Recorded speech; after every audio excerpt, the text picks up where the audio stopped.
जय माँ। सबसे पहले तो मैं मनोज भाई की बड़ी अंतर्भाष युक्त इंट्यूटिव चॉइस ऑफ वर्ड्स, पहले तो मैंने जब पढ़ा चैत्य नवरात्रि, मुझे लगा चैत्र तो अप्रैल में होता है, जहां तक मुझे मालूम है। ये कुछ सुपरमेंटल एक्शन है कि चैत्र भी ऋतुएं बदल रही हैं। लेकिन ये सच है, चैत्र नवरात्रि को अगर हम देखें तो वास्तव में वो क्या है। वो पूरी नवरात्रि हम सबके जागरण, माता का जागरण, और वो माँ, उनकी ऊर्जा जो जड़ तत्व में छिपी है, शैल बाला के रूप में उनका प्रकटन, और जड़ तत्व से उठकर चेतना के भिन्न भिन्न स्तरों पे उसका उन्नयन, और फिर फाइनली उनका ही प्रकटन, वे ही स्वयं को जगा रही हैं, और जैसे जैसे उनका प्रकटन हो रहा है वैसे वैसे हम जाग रहे हैं, और अंत में वो सिद्धिदात्री के रूप में। इस विषय पर हम सबकी वार्ता हो चुकी है पहले, किंतु यह नवरात्रि, चैत्य जागरण की नवरात्रि, तो इसमें भी अगर हम कुछ क्षण के लिए ये नवरात्रि क्या है, तो अब तक मनुष्य ने 3 चरण ले लिए हैं अपने विकास में। पहला दैहिक जीवन, दूसरा प्राणवंत जीवन, तीसरा मनोमय जीवन। और दैहिक जीवन जो जड़ तत्व से जुड़ा हुआ, जड़मती, हर प्रकार से वो जड़ता के पाश में बंधा हुआ, और उसके बाद प्राणवंत जीवन, जिसमें वो अपने आप को एक्सपेंड करता है, प्राण का जो पूरा जो प्राण का स्वभाव है, टू एक्सपैंड, कभी महत्वाकांक्षाओं के द्वारा, कामनाओं के द्वारा, भावनाओं के द्वारा, जो अपने मूल से निकल करके विस्तृत होता जाता है। और तीसरा मनोमय जीवन, जो इस जीवन को, स्वयं को, भगवान को, संसार को समझने की चेष्टा करता है। तो ये तो 3 रात्रि हो गई जिसमें चैत्य सोया हुआ है, हालांकि वही पीछे से कहीं ना कहीं पुश कर रहा है। और ये चैत्य स्फुलिंग, माँ बड़ी सुंदर बात बताती है कि ये हम देखते हैं कि कब इसका जागरण प्रारंभ होता है। ये पक्षियों में, कुछ पक्षियों में ये हम लोग देखेंगे कि चैत्य का स्फुलिंग जाग रहा है। रीच में भी जो एक भालू माँ पूरा वर्णन करती है, इन्हें बिग बेयर, जो वो देखती है अपने अंतर दर्शन में, जो बैठा हुआ है और उसके चारों तरफ एक सौम्यता और शांति का वातावरण है। कुछ पशुओं में हम देखते हैं वो क्वालिटी, जो चैत्य की क्वालिटीज हैं, और वो सारी वो पशु जीवन से वो बढ़ता, लेकिन फिर भी वो ऑब्वियसली ना सचेतन है। वो कुछ इस तरह का है कि बच्चा जाग गया है लेकिन सो रहा है, तो यानी वो अभी भी भ्रूण बस जन्म ले रहा है। और फिर मनुष्यों में जो मनोमय प्रधान जीवन है, उसके अंदर चैत्य हमारे मन को, हमारे विचारों को, हमारी भावनाओं को पुश करने लगता है। वास्तव में भावनात्मक जीवन जब जगता है तो साथ साथ उसके कहीं ना कहीं चैत्य स्फुलिंग एक्टिव हो जाता है, क्योंकि वो दोनों बहुत करीब है। तो ये 3 चरण मनुष्य ने ले लिए हैं, और उसका परिणाम पिछले समय में, पिछले सेंचुरी में हम लोग देखते हैं कि 2 महायुद्ध, और परिणाम इन द सेंस कि मन ने प्रयास किया, पिछले अगर हम 1000-2000 वर्षों को देखें, जब भारत की जो गौरव गरिमा वो थोड़ी क्षीण हो गई थी, उस समय हम देखते हैं कि वेस्टर्न वर्ल्ड में पूरा एक मन प्रधान एक पूरा संसार पनप रहा था, जहां तर्क, रीजन को हाईएस्ट घोषित कर दिया गया था। और प्रयास किया उसने, लेकिन वो अंततः उसमें वह क्षमता नहीं है, और धीरे धीरे हम देखते हैं कि फिर से संसार एक एबिस की तरफ, एक डार्कनेस की तरफ जाने लगा।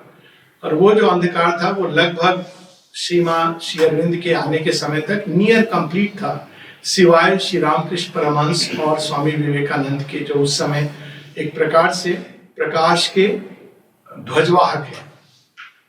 किंतु 1857 के बाद में जो अंतिम चिंगारी रानी लक्ष्मीबाई की, उसके बाद हम देखते हैं कि एक ऐसा पीरियड जब लगभग मृत प्राय मन के जगत ने अपना सब कुछ कर लिया था। इंडस्ट्रियल रिवॉल्यूशन प्रारंभ हो गया था, कहीं ना कहीं उसके चरम पड़ गए थे।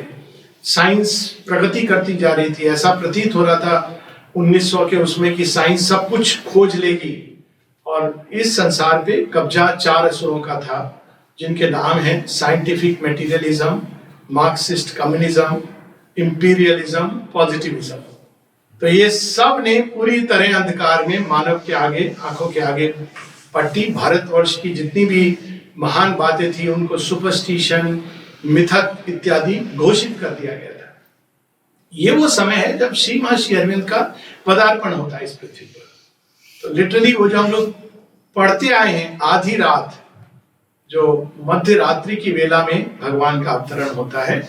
और ठीक जैसे चैत्र नवरात्रि में प्रारंभ कहां से होता है? जड़ तत्व के अंदर, शैल वाला, उसमें जो जगती है ज्योति, उसमें जो प्रकाश पैदा होता है।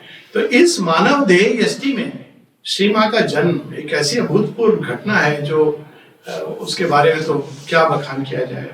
मानव बुद्धि और मानव शब्द सीमित हो जाते हैं, किंतु मूल रूप से इस जड़ तत्व में दिव्य का स्पर्श अपने आप में एक ऐसी घटना है जो जड़ तत्व को तो के लिए तो तारने वाली है।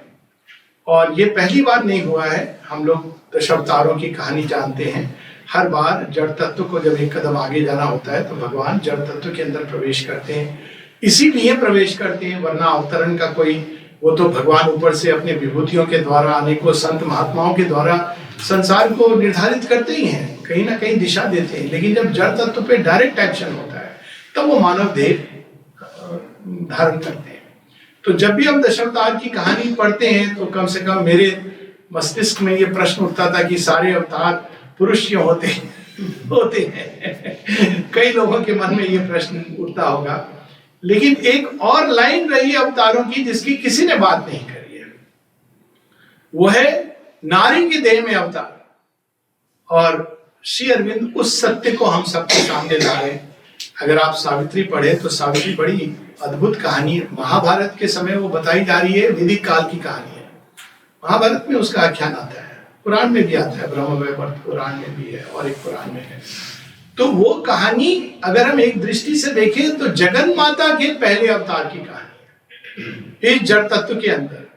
और इस जड़ तत्व के अंदर वो बीज बो देती हैं, एक ना एक दिन मृत्यु के पाश से वो मुक्त होगा। और पूरी कहानी अगर हम देखें तो अंत में ये वरदान लेके आती हैं, लेकिन साथ ही उनको एक और वरदान मिलता है। और वो वरदान मिलता है कि एक समय आएगा जब फिर से डिवाइन मदर का अवतरण होगा और वो सारे बच्चे उनके आसपास आएंगे। ये बुक 11 में आता है, the mighty mother shall be born in time. उसमें शैल भी आ जाता है। और वो सारे जो लोग अभिप्सारत हैं वो सारे उनके चारों तरफ आ जाएंगे। और फिर ये जो अवतार है पूरी तरह फलित होगा। ये पूरी सावित्री एक भविष्य, सावित्री एक ऐसी पुस्तक है जिसमें भविष्य, वर्तमान और पास्ट ये तीनों एक साथ जुड़े हुए हैं। तो पास्ट अवतार हैं सावित्री, बीच में बहुत कुछ होता है और अंत में हम देखते हैं कि वो फलित होता है कब?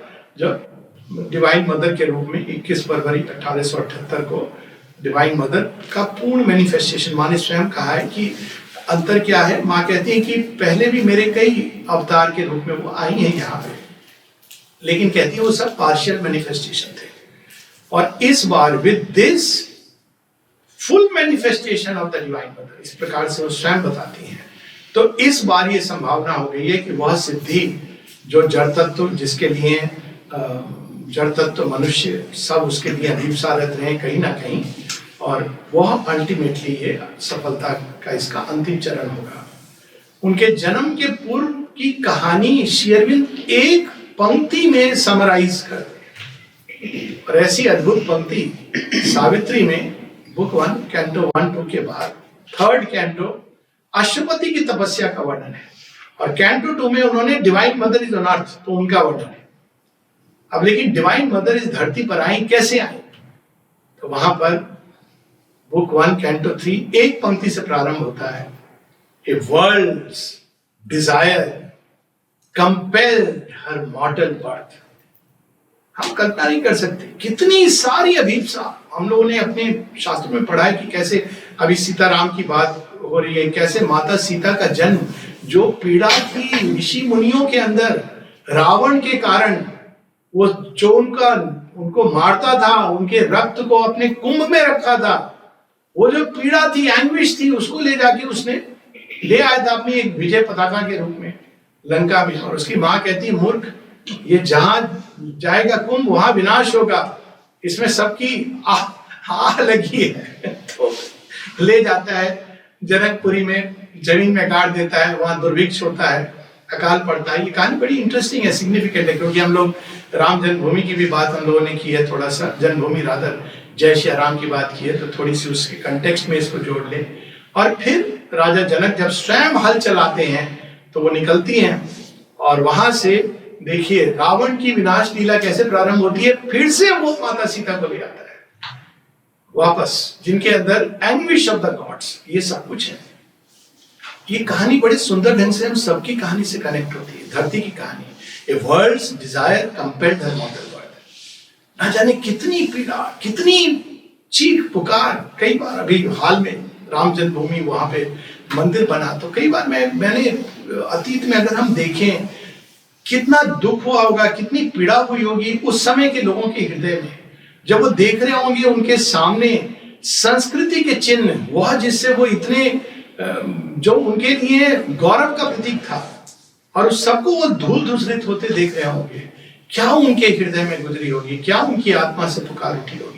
द वर्ल्ड्स डिजायर, और ना जाने कहां कहां कितने प्रकार के रावण के उत्पात किस किस तरह से हुए होंगे। वह भारत भूमि जो कभी गौरवशाली थी, उसको एक यमन जाति, फिर मुगल, फिर अनेकों आक्रांत आते हैं, और पांव के नीचे ऐसे लगता है कहां है अर्जुन, कहां है कृष्ण। तो उस अवसर पे जो श्री अरविंद माता जी का जन्म होता है, तो ये क्या, इसको हम क्या हम सहेज पा रहे हैं, उसको वैल्यू कर रहे हैं।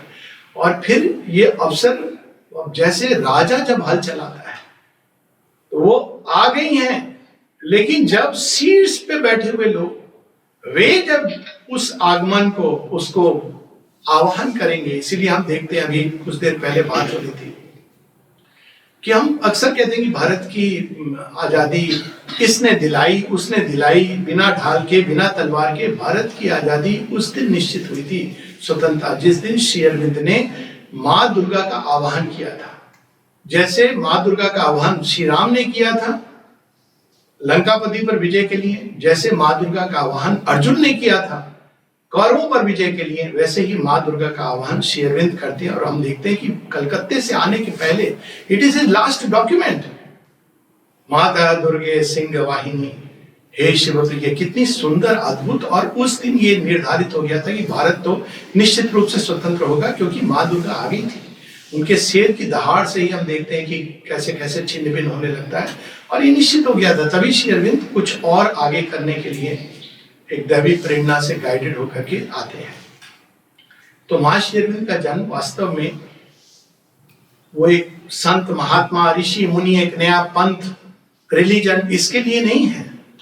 वो एक और नया धर्म स्थापित करने के लिए नहीं आए। यहाँ धर्म में बड़े उस जैसे वो समझा जाता है आमतौर की बात हमें भाषा में, a new religion, a new sect, a new cult. माता जी कहती है it is a direct and mighty action straight from the supreme. तो उस एक्शन को हम देखते हैं कि 3 फेजेस में ये एक्शन होता है। पहला एक्शन होता है जब वे स्वयं सज्ज होते हैं इस काम के लिए जो करने आए हैं।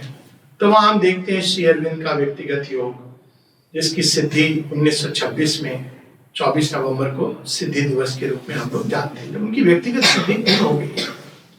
और दूसरी ओर देखते हैं माता जी सज्ज होती हैं। कितने प्रकार के जितने भी अब तक के योग रहे हैं, कुंडलिनी योग, ऑकल्टिज्म की अल्टीमेट सारी सीढ़ियों को पार करना, श्री कृष्ण का गीता का योग, पातंजलि के योग सूत्र सारे, नारद के भक्ति सूत्र, और ईशावास्य उपनिषद का सत्य, और बुद्धिज्म, बुद्धिस्ट योगा, ये सब में एडेप्ट थी माँ।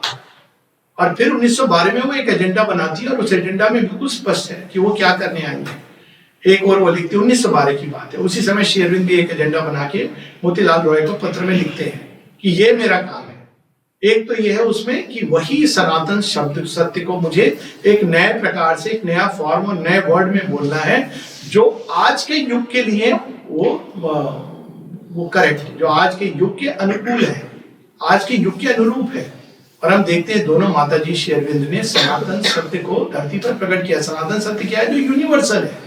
माता जी की वाणी को पढ़ के पहली बार ऐसा लगता है कि ये तो उन्होंने हर क्षेत्र को उस डिवाइन ट्रूथ से टच कर दिया है। यही तो सनातन धर्म है। सनातन धर्म केवल मंदिर में और वहां बैठ करके ध्यान करना तो नहीं है, पूरे जीवन में वो उतरता है। तो पहले तो हम ये देखते हैं, ये पहला चरण है उनका। दूसरा चरण है जब वो अपने चारों तरफ कुछ मनुष्यों को बुलाते हैं। अब वो एक नया अभ्यास शुरू होता है, क्योंकि अगर मनुष्य तैयार नहीं है तो वो जो करने आए हैं जड़ तत्व में स्थापित करना सुप्रामेंटल कॉन्शियसनेस। सुप्रामेंटल कॉन्शियसनेस क्या है? अगर बिल्कुल सरल शब्दों में कहें तो वो क्रिएटर है, सूर्य जो क्रिएट करता है। हम वेदों में भी देखते हैं कि सन द क्रिएटर। तो हम कहेंगे इसमें कौन सी बड़ी बात है, क्योंकि क्रिएटर से तो हमारे सारे ऋषिगण क्रिएटर की बात करते हैं। तो फर्क इतना है कि उसी सूर्य को एक परत के थ्रू देखना, लेंस के माध्यम से देखना, एक चश्मा लगा के देखना, क्योंकि उस तेज को हम सहन नहीं कर सकते, और उसी सूर्य को खुली आंखों से देखना is a world of difference. इसीलिए हम देखते हैं कि ईश उपनिषद में ऋषि याज्ञवल्क्य क्या कहते हैं, सत्य धर्माय दृष्टि। उनकी प्रार्थना क्या है? हिरण्मयेन पात्रेण सत्यस्यापि हितं मुखं तत्त्वं पूषण्य पावरणं सत्य धर्माय दृष्टि। कहते हैं मैं देख तो रहा हूं, मुझे पता चल रहा है कि वो एक न्यू लॉ ऑफ ट्रूथ है।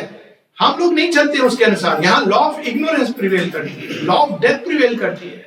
इसीलिए यहाँ तो डिस्टॉर्टेड रिफ्लेक्शंस है, लेकिन सत्य का दर्शन मुझे करना है, ना केवल दर्शन करना है। सत्य धर्माय, वो जिसके अनुसार सत्य चाहता है कि ये जीवन हो, वो कभी नहीं चाहता है। ये जब हम लोग कहते हैं कि भगवान ने पीड़ा कष्ट बनाया, वह बनाना चाहते हैं, मदर पीड़ा दे रही है, ये सब ज्ञान की भाषा है।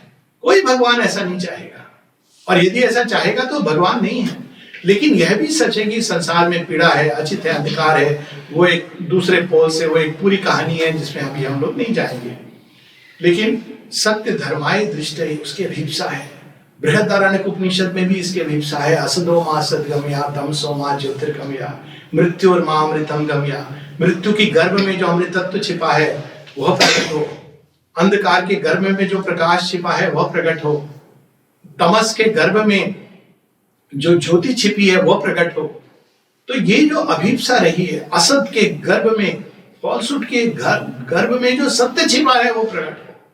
और इस अभिप्सा को लेके ना जाने कितने वर्षों, शताब्दी, सहस्राब्दी, a world's desire compelled her mortal birth। प्रथम चरण, आप क्रिएटर हैं, सुपर माइंड, अपने पूरे क्रिएटर जब अपनी पूरी ओमनीपोटेंट, ओमनीसिएंट, अपने पूरे ऐश्वर्य में इसकी एक ग्लिम्स मिलती है अर्जुन को, और उसको देख के अर्जुन जैसा योद्धा कहता है कृपा करें अब आप अपने माइल्डर वर्जन में आ जाइए। अर्जुन कोई साधारण नहीं है, प्रिय है, जो अनेकों जन्म श्री कृष्ण के साथ उनका साथी बनकर जो युद्ध लड़ा है, और वह जिसके अंदर इंद्र का अंश स्थापित है, जो हीरो है महाभारत का, जिसको चुना गया है, वह भी जब देखता है एक क्षणिक दर्शन, विशेष अनुग्रह के कारण वो संभाल नहीं पाता है।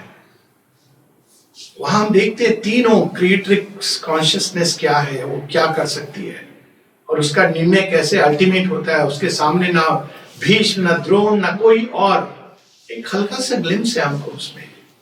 तो वह क्रिएटर कॉन्शियसनेस जिसको छन करके देखा लोगों ने, ये इसका प्रमाण क्या है? क्योंकि क्रिएटर तो सर्वत्र है, हर चीज में व्याप्त है, किसी चीज से कभी अलग नहीं है। जब भी अगर हम जीवन को विभक्त करके देखते हैं तो हो सकता है हमने क्रिएटर का दर्शन किया है, लेकिन अपनी संपूर्णता में नहीं, समग्रता में नहीं। इसलिए श्री कृष्ण गीता में कहते हैं समग्रम माम, ये बहुत ही रेयर होता है। तो श्री अरविंद समग्रम माम, उसमें देखते हैं क्रिएटर का अनवेल्ड कंप्लीटली, अब तक इनटू द माइंड या कहीं और चढ़ करके देखा गया उनको। तो ये प्रथम 3 चरण मन प्राण शरीर के बाद और 3 चरण आध्यात्मिक उन्नयन के 3 चरण।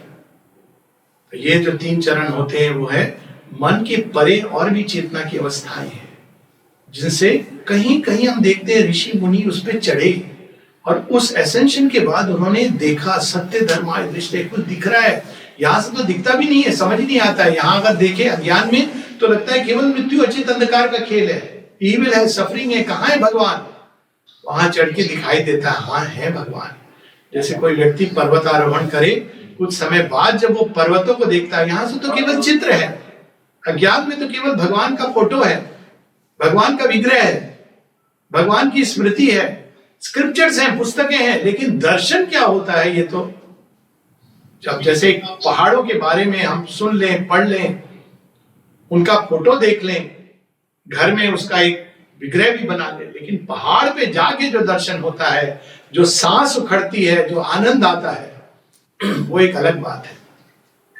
तो दूसरे चरण में हम देखते हैं कि मनुष्यों को वो तैयार करते हैं, धीरे धीरे करके डोज बढ़ाते हैं, मन के ऊपर की चेतना क्या होती है अवगत कराते हैं। माता जी का एक काम ये था कि टू एक्लेमेटाइज अस, हम लोग उस चेतना को, क्योंकि हमारे मन में बहुत सारे कॉपीयर है, खासकर जो लोग बहुत पढ़े लिखे हैं, पढ़े लिखे लोगों की बड़ी समस्या होती है, क्योंकि उनके दिमाग इतना भरा होता है कि नई नॉलेज के लिए स्पेस ही नहीं होती है।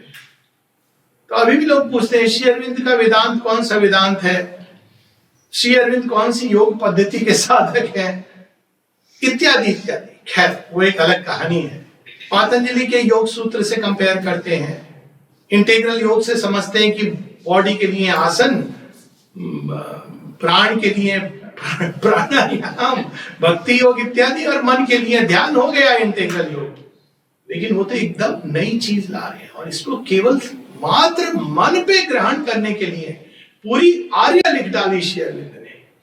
फिर उसको कंप्रेस करके माता जी 1929 से 31 में कन्वर्सेशंस है, क्योंकि उनको पता है मनुष्यों का हाल, रखेंगे किताबें पढ़ी होंगी, सजी होंगी लाइब्रेरी में, देख के बड़े बहुत सारे लोगों को आप सुनेंगे, देखेंगे बैकग्राउंड में बहुत अलमारी सजी है इंप्रेशन के लिए। अरे अलमारी में ये सब किताबें हैं, कभी कैजुअली उठा करके निकाल के पूछें भैया इसका जिस्ट बता दीजिए तो वो जानती हैं। तो उन्होंने फिर अब धीरे धीरे वो एक्लेमेटाइज करके, अगर माँ की जीवन लीला देखें यहाँ पर, तो उन्होंने क्या किया, हमारी चेतना को ट्रेन किया, ट्यून किया कि ये जो नवयुग में ला रही हूं उसके लिए तुम तैयार कैसे बनोगे।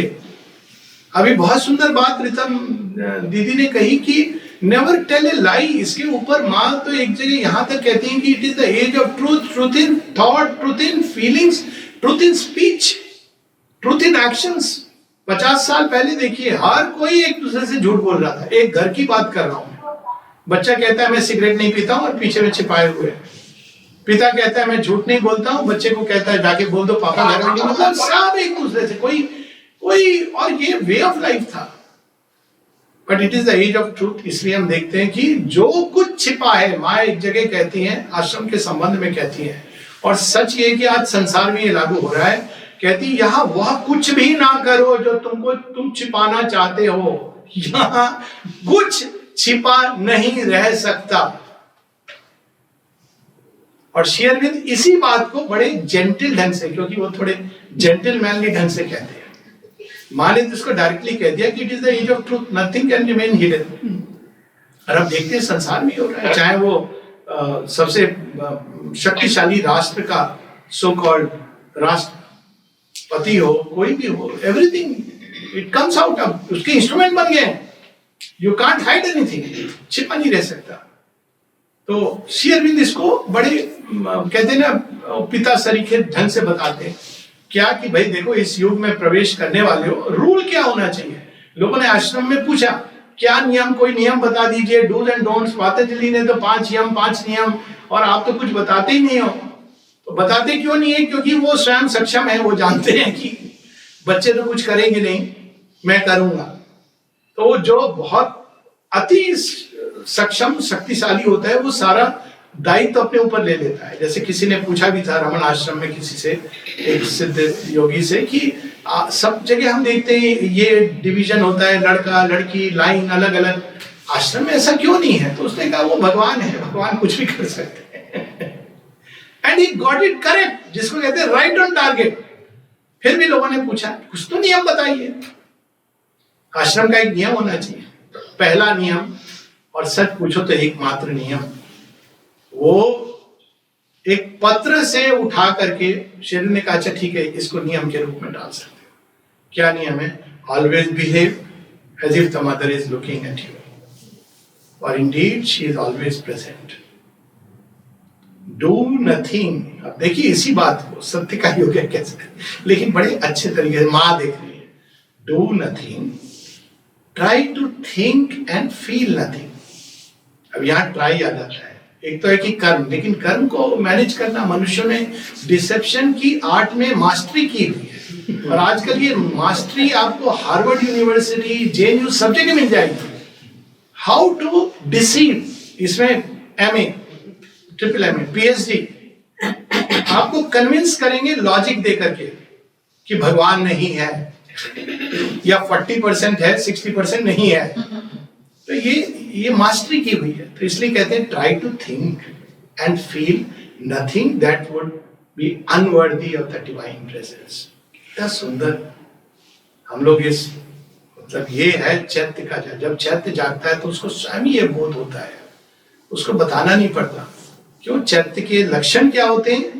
प्रारंभ में ट्रूथ, गुड एंड ब्यूटी, 3 चीजें वो खोजता है। जहां उसको अनृत दिखाई देता है, जहां उसको मिथ्यात्व दिखाई देता है, जहां उसको असत्य दिखाई देता है, उसको वो वहां से वो हट जाता है, उसको प्रिय नहीं है। और हम लोगों ने सोचिए उसको पूतना की तरह विष दे दे के कितना प्रयास किया है मारने का, लेकिन चैत्य तो अमर है, वो तो ग्रो करता रहता है। दूसरा गुड, बैड विल, इसकी हानि हो, उसका बुरा हो, इसका अहित हो, जिसमें मनुष्य धोखाधड़ी में लगे रहते हैं। चैत्य तो सदैव शुभ, वो जो अल्टीमेट गुड है, उस अल्टीमेट गुड के लिए वो जानता है। एक जगह शेरविंद दिखते हैं कि ईगो को सैक्रिफाइस करना है ताकि भगवान का सत्य प्रिवेल कर सके। चैत्य कभी ये नहीं चाहता कि मेरा भला हो। चैत्य कहता है ईश्वर का संकल्प सिद्ध हो, मेरी मर्जी चले नहीं, हे प्रभु तेरा संकल्प सिद्ध हो, मेरे में भी संसार में भी, चाहे वो मेरी बाहरी रूप से विजय हो, पराजय हो, ये इंपॉर्टेंट नहीं है। चैत्य जानता है गुड। और तीसरा ब्यूटी, भाषा में, आचरण में, विचारों में असुंदर तत्व, भावनाओं में असुंदर भाव। देखिए चैत्य कितना कुछ कर सकता है। तो लेकिन धीरे धीरे हम देखते हैं कि दूसरे फेज में चैत्य का जागरण, आध्यात्मिक स्तरों का उठना, वो खुलना, उस समय के लोगों के अनुभव जब हम पढ़ते हैं, इवन 1926 के पहले पूरे over mind descent of the gods, ये सब कुछ होने लगा था। ये तो आश्रम का एक बहुत अद्भुत इतिहास है।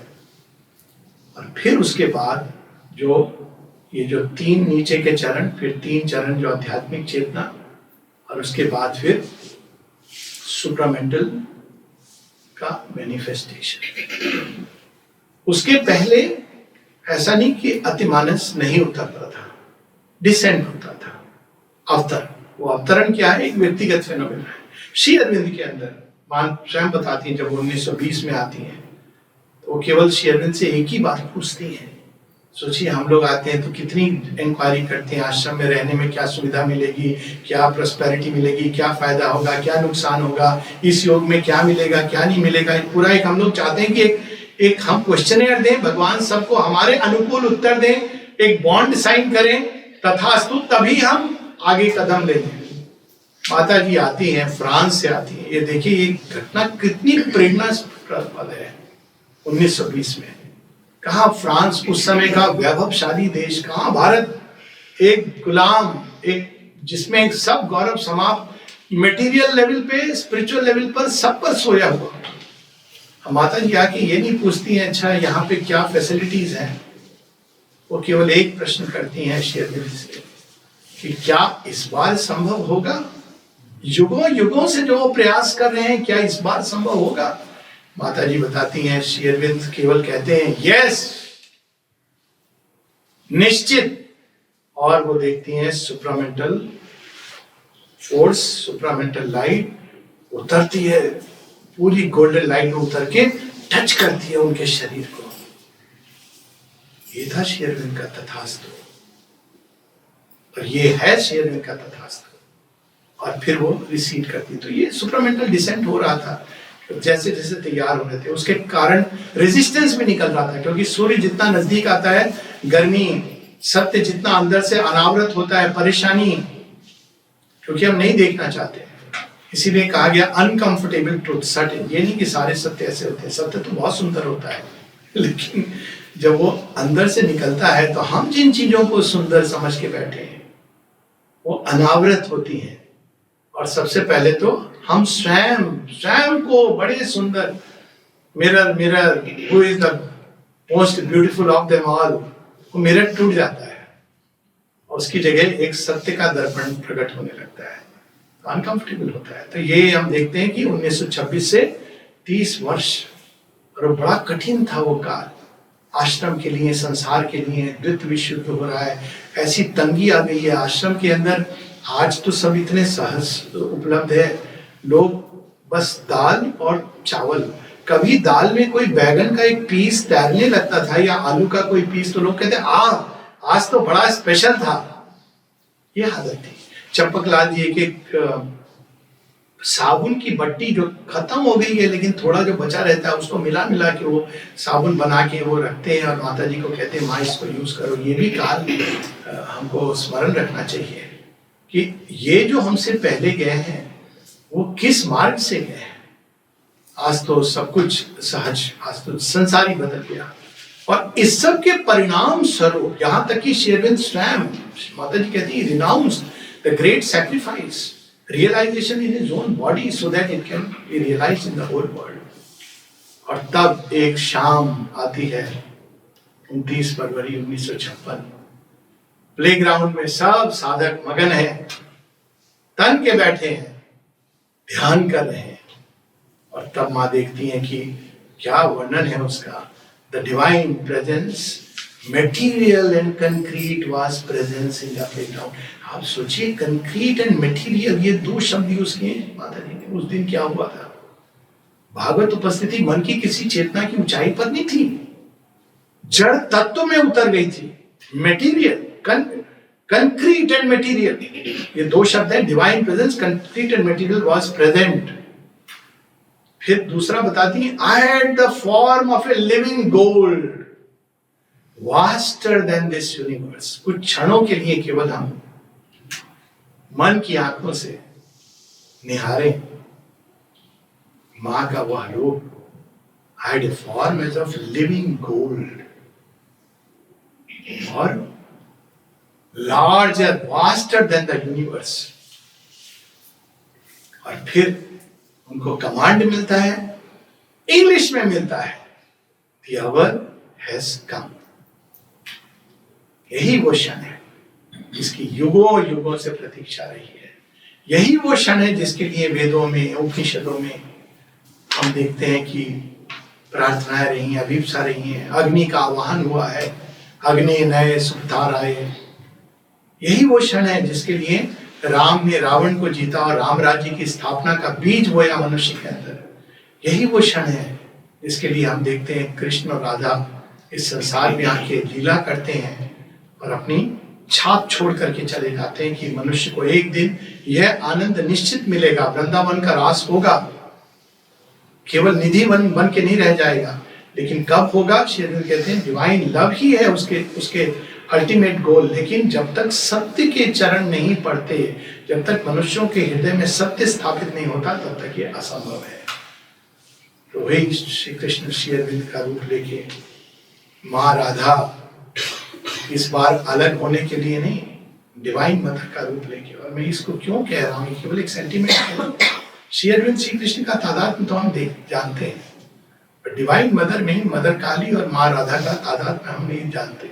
एक बार किसी ने एक प्रश्न किया था, यही नहीं कि उनका नाम मीरा है, एक बार किसी ने प्रश्न किया कि माँ क्या राधा सच है? कुछ लोग कहते हैं कि नहीं वो थी, कुछ कहते नहीं थी, मिस्टिक्स ने क्रिएट किया है। क्या वो कभी धरती पर रही है? माँ क्या कहती है, yes she is there and she continues to be here upon earth even at this point of time.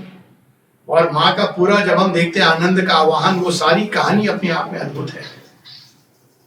इस बार लेकिन अलग नहीं हुए, दोनों अवतार एक साथ होते हैं। अब धरती तैयार है तो 1956 में फिर वो कहती है उन्होंने सुना। और ये इंग्लिश में क्यों कहते हैं, it is sure with those words, उस पार से उन्होंने तैयारी की।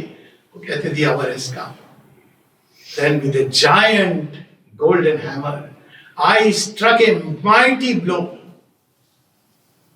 and the door was smashed. कौन सा ये डोर है? इसके लिए हिरण्मयेन पात्रेण सत्यस्याभिहितं मुखम् तत्त्वं पूषण्य पावरणो सत्य धर्माय तिष्ठे। प्रार्थना की अर्णवल्क ने, अनेकों ऋषियों ने, लेकिन सत्य के लिए तैयार नहीं किया। उसके अंश इधर उधर, उसकी कुछ छींटे पड़ी, जिससे हम देखते हैं ऋषि मुनि हीरो वॉरियर्स, कुछ छींटे विभूति, कुछ चढ़े, दर्शन किया, लेकिन दर्शन करना और उसके प्रकटन में वर्ल्ड ऑफ डिफरेंस। तो कहते हैं स्वामी विवेकानंद जी ने रास्ता बताया। मैंने कहा हाँ, रास्ता बताया, रास्ता बताना, मगर उसमें पहुंचना और वहां से लेके आना, there is a world of difference. Intuitive mind से दिखाई दिया, लेकिन उस पार जाने का साहस नहीं। तो वो जो परार्ध है, वह अपरार्ध, दोनों एक हो जाते हैं। अब इसका क्या अर्थ हुआ? अर्थ ये हुआ कि बहुत कुछ है जो छिपा हुआ था। ये जो मन प्राण शरीर अभी विश्व चेतना जो अज्ञान में है, कॉस्मिक कॉन्शियसनेस में है, और ये क्रिएशन जाते ही ऐसा है। जागृत अवस्था है जिसको हम देखते हैं विराट, फिर एक इनर वर्ल्ड्स हैं, हिरण्यगर्भ या तेजस, वो एक इनर वर्ल्ड्स हैं। ये सब विश्व प्रकृति के अंदर है, और जो विश्व प्रकृति के अंदर है वही आदमी व्यक्ति एक्सप्रेस कर सकता है। कोई भी, आप कितना भी ऊपर उठ जाइए, you can't go beyond that magic boundary जो कॉस्मिक कॉन्शियसनेस ने डाली हुई है। ऋषि मुनि भी, आप मानव मन के ऊपर उठ सकते हैं, उठे हैं, लेकिन विश्व चेतना में जो नहीं आया है वो आप नहीं टच कर सकते। आप पार जा सकते हैं विश्व चेतना के, वो अलग बात है। तो महानिर्वाण इत्यादि इत्यादि, पर आप उसको नहीं एक्सप्रेस कर सकते। आप ये इंट्यूशन द्वारा कह सकते हैं हाँ कुछ है, हा करे गिरे पड़े, रसो वैसा, लेकिन आप उसको एक्सप्रेस नहीं कर सकते। हम तैयार नहीं है। अब वह जो अनएक्सप्रेस था, वह सत्य जो छिपा हुआ था, दबा हुआ था, पीछे से वही ऑपरेट कर रहा है, वही एक्ट कर रहा है, लेकिन वेल्स के थ्रू अब वो डायरेक्टली बीच में आ गया। वह जगन्नाथ जो गर्भगृह से निकलकर सड़क पे आ जाते हैं, तो वह सत्य अब इस 29 फरवरी 1956 के बाद अब उसका धरती में प्रकटन, डिसेंट, अवतरण एक इंडिविजुअल फिनोमेना है। वो हुआ है कुछ लोगों में। हो सकता है किसी ऋषि का दर्शन भी हुआ हो, एक इंडिविजुअल रूप में किसी ने उसको टच भी किया हो, ये संभव है। माता जी स्वयं कहती हैं इट इज पॉसिबल, पर वो इंडिविजुअल है, यानी उससे विश्व पे कोई फर्क नहीं पड़ेगा। ऐसे लोगों के नाम भी हैं कि मैं चर्चा भी नहीं कर रहा हूँ। कैलंग स्वामी है जिनको ग्रेस लाइट इत्यादि इत्यादि इसका अनुभव हुआ है। लेकिन प्रकटन, manifestation, it is the manifestation of the super mind. मतलब अब सत्य अपने को प्रकट करना शुरू करेगा।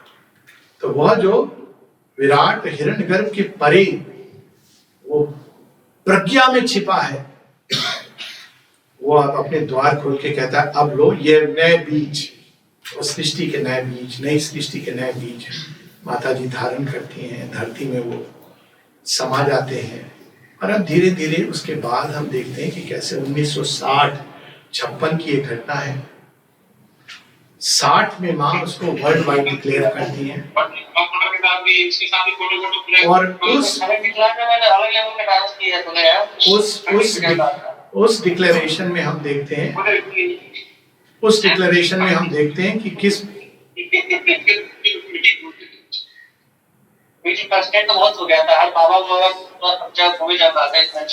उस डिक्लेरेशन में हम देखते हैं, म्यूट कीजिए मोनिका जी, बाकी लोग को म्यूट कीजिए।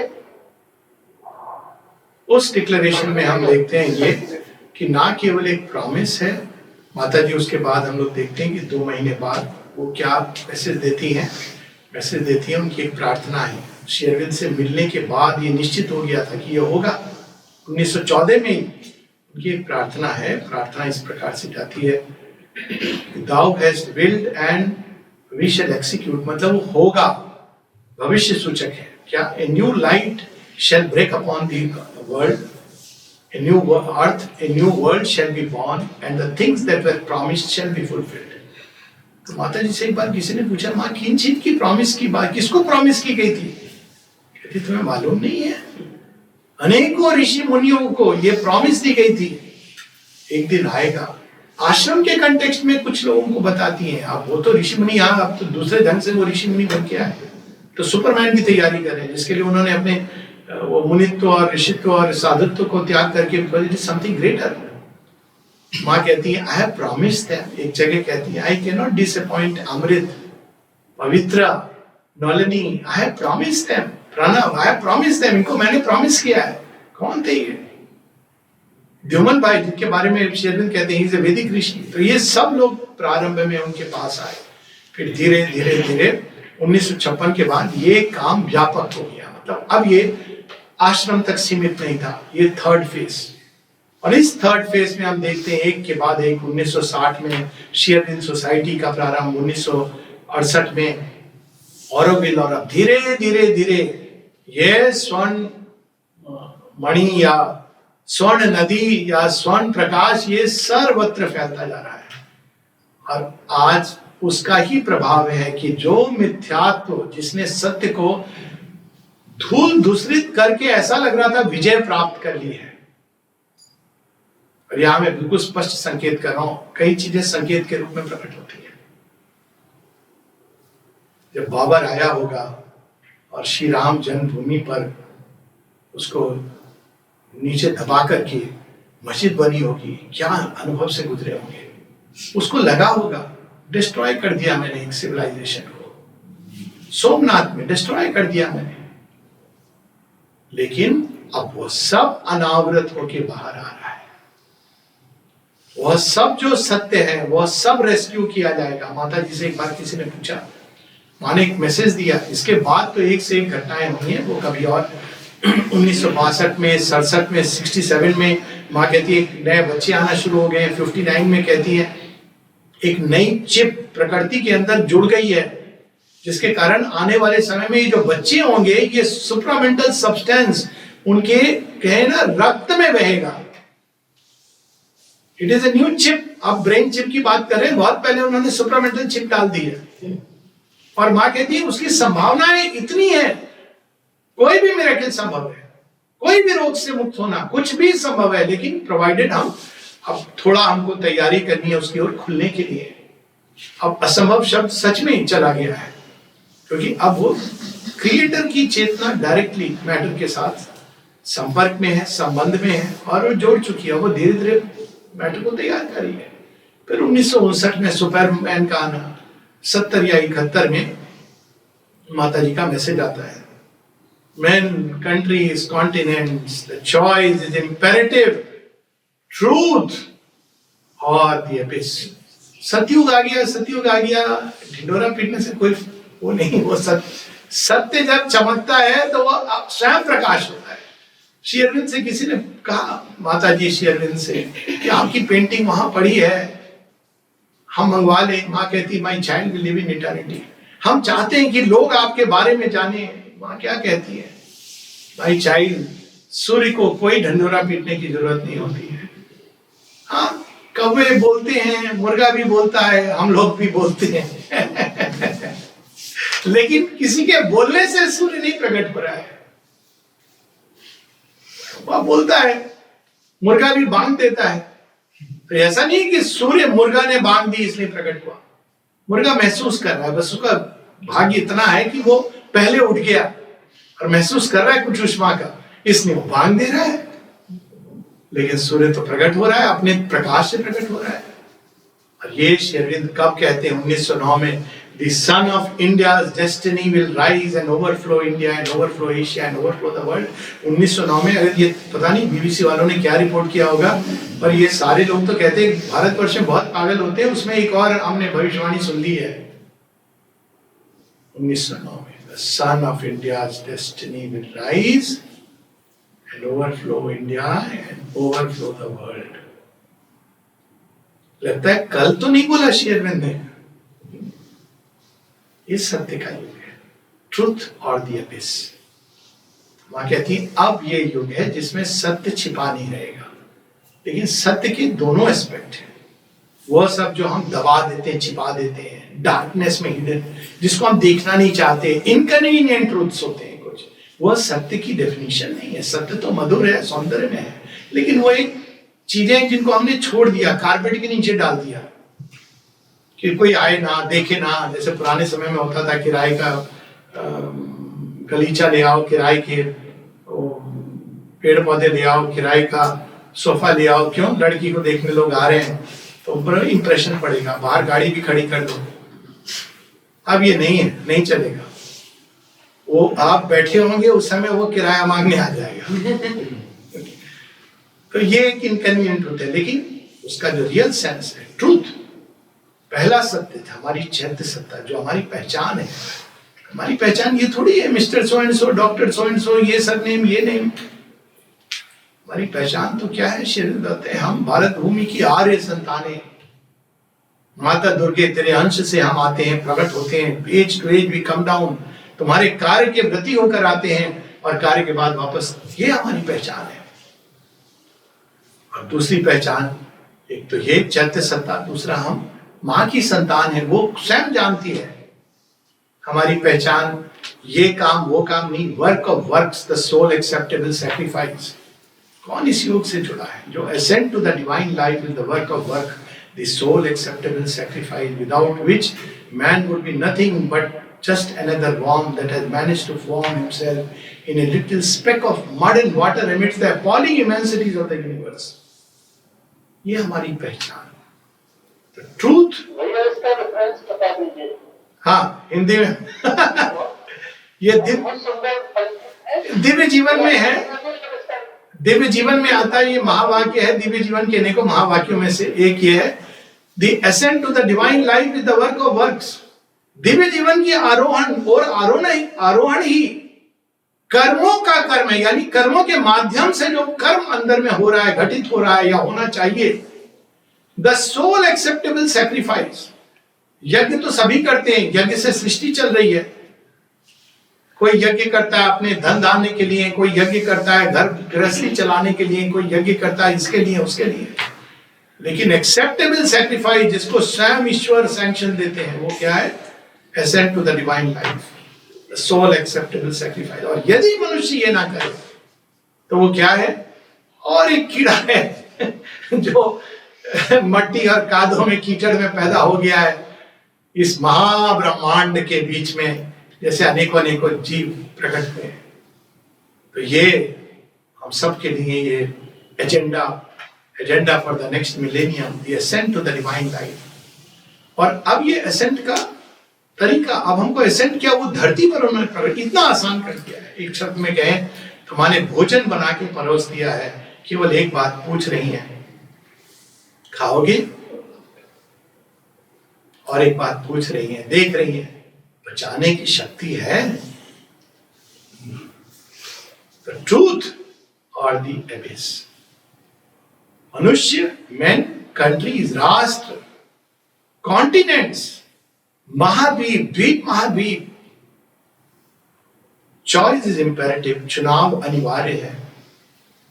अब मनुष्य पे छोड़ा नहीं गया, अच्छा तुम चुन लो कृष्ण को या सेना को। अब आपको पुश किया जाएगा, न्यूट्रलिटी का समय चला गया। चॉइस इज इंपेरेटिव, इस कोने पे जाके कि भाई तुमको चुनाव करना है, ये ज्यादा दिन डिले नहीं कर सकते हो। और नेचुरली जितने जल्दी करें उतना अच्छा है। जब पता है अंत में भगवान की ही होनी है, तो क्यों हम अपनी इच्छाओं को पकड़ के बैठे रहे? अंत में तो उन्हीं की होनी है। चॉइस इज इंपेरेटिव, ट्रूथ और एबिस, सत्य या रसातल। और ये प्रोसेस शुरू हो गई है। इसी प्रोसेस का एक हिस्सा हम देख रहे हैं, भारत का उत्थान, सब कैलकुलेशन के विपरीत। 5 वर्ष पहले भी जो कैलकुलेशन किए गए थे, चाहे भारत की केवल इकोनॉमी की बात नहीं करिए, भारत के राष्ट्र का निर्माण, उसके उदय होना, सारी कैलकुलेशन एक जगह धूल धूसरित हो रहे हैं। ट्रूथ और द एबिस। और ये वो युग है। क्या चाहिए इसके लिए? 3-4 चीजें मैं बताती हैं जिससे हम लोग रुकेंगे। एक पैसेज में पढ़ूंगा। एक माँ कहती हैं वाइडनेस, हम ऐसे युग में आप जी रहे हैं, वाइडनेस, विशालता, मन में, हृदय में, प्राण में, शरीर तक में। और उसी के कारण बहुत कुछ हो रहा है जिसमें हम अभी नहीं प्रवेश करेंगे। लेकिन वो वाइडनेस, जहां नैरोनेस है, रिजिडिटी है, फंडामेंटलिज्म है, फैनेटिसिज्म है, उसको बहुत बुरी मार पड़ने वाली है। Fanaticism has no place in the modern world, narrow mindedness has no place, wideness का। दूसरा प्लास्टिसिटी, सत्य एक रिजिड गाइडेंस नहीं देता है, ऐसे ही करोगे सदैव। और धर्म की ये तो परिभाषा ही नहीं है, धर्म तो एक अनफोल्डिंग प्रोसेस है। हमारे यहाँ तो बचपन का धर्म अलग है, युवावस्था का, प्रौढ़ावस्था का, सबका एक अलग अलग धर्म है, क्योंकि धर्म एक प्लास्टिक गाइडेंस है। प्लास्टिसिटी, रिजुता, जहां राखें, जिस विध राखें भगवान, उसमें संतुष्ट रहना, बहुत कुछ प्लास्टिसिटी वर्ड में आता है। अंत में माता जी जैसा चाहें उसके लिए मैं प्रस्तुत रहूं, सज्ज रहूं तो और भी अच्छा है, तो दैट इज प्लास्टिसिटी। तीसरी चीज बताती इक्वालिटी, इक्वानिमिटी। किसी भी चीज से हृदय के अंदर, शरीर के अंदर कंपन ना प्रारंभ हो, किसी भी अपीयरेंस से। Equanimity under all circumstances. ये सारी चीजें कैसे हमको तैयार करना है। Openness to truth, openness to truth की बेसिक प्रैक्टिस, बाकी तो छोड़, बहुत बड़ी बड़ी है। अपने अंदर स्वयं से झूठ नहीं बोलना, जिसको आजकल हम कहते हैं मेंटल ऑनेस्टी। संसार को झूठ बोलना, सच बोलना, ये बात की बात है। खुद को भुलावे में मत रखना कि अरे मैं तो बहुत अच्छा, बहुत, जैसे हो, जितना हो, उसको देखना। साहस चाहिए, बहुत करेज चाहिए। उसके बाद बाहर में कोई लीपापोती करके प्रस्तुत करना, एक विजिटिंग कार्ड, एक सूट इत्यादि नहीं छिपा रहेगा। सूट के पीछे जो पशु है वो दिख जाएगा, और एक साधारण वस्त्रों में इलिटरेट पीसेंट के अंदर जो दिव्यत्व छिपा है वो भी दिखेगा। It is the age of truth. तो माँ कहती है एक चीज जो हमको हटानी चाहिए, आर्टिफिशियलिटी, हिपोक्रेसी, दिखाना अपने आप को कि ये दिखावा, मैं ऐसा हूं, मैं वैसा हूं। फिर उसके बाद आप गाना गाएंगे मैं ऐसा क्यों हूं, वैसे आप जैसे हो भगवान के सामने हो, पर इसी में भलाई है, क्योंकि कुछ भी छिपा नहीं रहेगा, हिपोक्रेसी खत्म होने वाली है। माने कहा है। और यही देखें, बच्चे आज घर में, बच्चे, एक बच्चे का मैं एक छोटी सी उदाहरण देखिए, I will close it with a passage. 12 साल का बच्चा, माता पिता एक ढंग से उसको ट्रीट कर रहे हैं। बच्चा एक दिन 10 वीडियो भेजता है माता पिता को। क्या वीडियो है? How the parent should bring up the child. मैंने कहा पहले माता पिता बच्चों को सिखाते थे, अब बच्चे माता पिता को सिखा रहे हैं आपको कैसा बनना है। मैंने कहा माँ की वाणी चरितार्थ हो गई, जहां पे माँ ने ये लिखा है, you have to grow up to the level of the child. तो ये नई एज के बच्चे हैं जो आ रहे हैं, और बहुत कुछ होना है। बहुत सुंदर युग में हम लोग जी रहे हैं। माँ कह रही है हम ऐसे युग में जी रहे हैं जब when men are not left anymore to their own resources, भगवान की सहायता सतत साथ चल रही है। हम ऐसे युग में जहां माँ कह रही है by the very fact you are living at this moment, तुम इस क्षण में जीवित हो, मतलब तुम उस सुप्रामेंटल सब्सटेंस को श्वास के साथ अपने प्राणों में भर रहे हो। जस्ट इमेजिन, कितना भी पॉल्यूशन हो, कितना भी पराली जलाएं, कितना भी, लेकिन सुप्रामेंटल सब्सटेंस हम श्वास ले रहे हैं, जो इन सब का तोड़ जानता है, इन सब का शमन कर सकता है। तो मां कहती हैं the very atmosphere has changed by the very fact that you are living at this moment upon earth, you are breathing the supramental substance. तुम जानो या ना जानो, तुम देखो या ना देखो।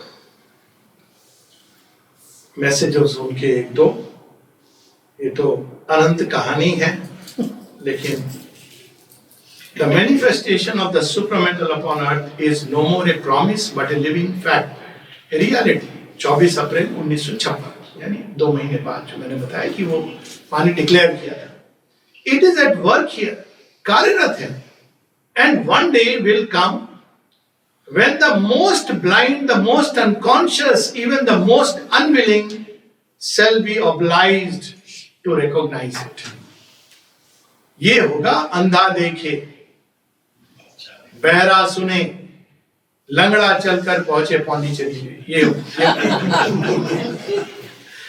माता जी से किसी ने पूछा, डिसाइपल भी एक से एक थे, माँ ये आप क्या कह रहे हो, मतलब क्या हुआ? तो माँ कहती, I am speaking of a supramental manifestation evident to all, even the most ignorant, as the human manifestation was evident to all when it happened. माने इतना आश्वासन, ये तो देख हो ही गया, ये दिखेगा एक दिन। God shall grow up while the blind men talk and sleep, and belief shall be not till the work of his time. तो हम लोग क्या करें तब तक? कुछ लोग देख रहे हैं, कुछ लोग समझ रहे हैं, कुछ लोगों के अंदर ये माँ कहती है कंसेप्शन नहीं है, ये नया जीवन है। कुछ लोग जी रहे हैं, कुछ उसमें श्वास ले रहे हैं। अलग अलग लेवल पर अलग अलग लोग जो चल रहे हैं वो जानते हैं। स्वाभाविक है कि दूर से नहीं पता चलेगा, वो तो डूब के ही पता चलता है कि समुद्र की लहरों का क्या आनंद है। बाहर से आप स्टडी कर लीजिए, सब कर लीजिए, समुद्र के बारे में सारी किताब पढ़ लीजिए, पर भैया पांव धर के वापस कर लीजिए नहीं, डूबे बिना जिनको जानती पाइयां गहरे पानी पैठ। तो मां बता रही है, to all those who aspire open yourself to the new force, let it do in you its work of transformation. ये सब 56 के मैसेज हैं। Open yourself to the new light that has dawned upon the earth, and a luminous path will spread in front of you. Without care for time, without fear for space, surging out, purified from the flames of the ordeal. जलेगा, अग्नि है। Supramental Agni is the original fire. 3 बताए ना अग्नि का स्थान। एक तो जड़ तत्व के अंदर, एक जड़ अग्नि, दूसरा विद्युत अग्नि मन के अंदर वो प्रकट होती है, हृदय के अंदर वो, और तीसरा सौर अग्नि, ओरिजिनल होम ऑफ ट्रूथ। जलेगा, कोई बात नहीं, प्यूरिफाइड। स्वर्ण भस्म नहीं होता है, उसकी अशुद्धि भस्म होती है। Purified from the flames of the ordeal, we shall fly without stop toward the realization of our goal, the supramental victory. Tense नहीं होना है, do not tense yourself, be open. क्या योग बन गया है ये, क्या कह रही है माँ? बस खुल जाओ जैसे फूल खुलता है। Passively allow it to penetrate your body, it has the power to restore you to strength and health. Practical चीज है ये, सुपर माइंड कोई एक कंसेप्शन नहीं है कि भगवान करते हैं। तो a new world is born. All those who want to have a place in it must sincerely prepare themselves for it. क्योंकि पुराना जगत तो धूल धूसरित होने वाला है, प्रारंभ हो गया है। शिव का डांस भी प्रारंभ हो गया है और नए जगत की स्फूर्णा भी प्रकट होने लगी है। अंत में चूंकि हम लोग 21 फरवरी का दर्शन और 29 फरवरी और कालखंड, तो हमें कैसे प्रिपेयर करना चाहिए?